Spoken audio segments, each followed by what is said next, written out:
Charleville, 13 mai 1871. Cher monsieur, vous revoilà professeur. On se doit à la société, m'avez-vous dit. Vous faites partie des corps enseignants.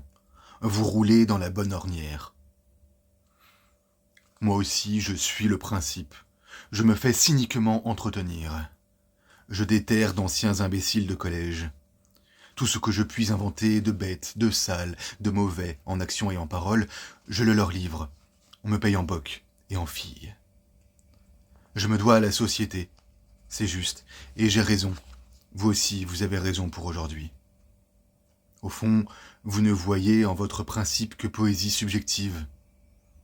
Votre obstination à regagner le râtelier universitaire, le prouve.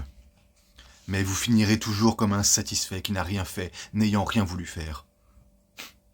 Sans compter que votre poésie subjective sera toujours horriblement fadasse. Un jour, j'espère, bien d'autres espèrent la même chose, je verrai dans votre principe la poésie objective. Je la verrai plus sincèrement que vous ne le feriez. Je serai un travailleur.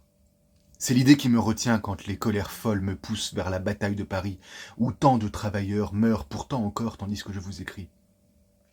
Travailler maintenant, jamais, jamais. Je suis en grève. Maintenant, je m'en crapule le plus possible. Pourquoi ? Je veux être poète, et je travaille à me rendre voyant. Vous ne comprendrez pas du tout, et je ne saurais presque vous expliquer. Il s'agit d'arriver à l'inconnu par le dérèglement de tous les sens. Les souffrances sont énormes, mais il faut être fort, être né poète. Et je me suis reconnu poète. Ce n'est pas du tout de ma faute. C'est faux de dire « je pense ». On devrait dire « on me pense ». Pardon du jeu de mots. « Je » est un autre. Tant pis pour le bois qui se trouve violon et nargue aux inconscients qui ergotent sur ce qu'ils ignorent tout à fait.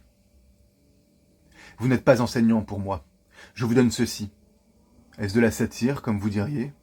Est-ce de la poésie ? C'est de la fantaisie, toujours. Ça ne veut pas rien dire. Répondez-moi, chez Monsieur Deverrière pour Arthur Rimbaud. Bonjour de cœur, Arthur Rimbaud.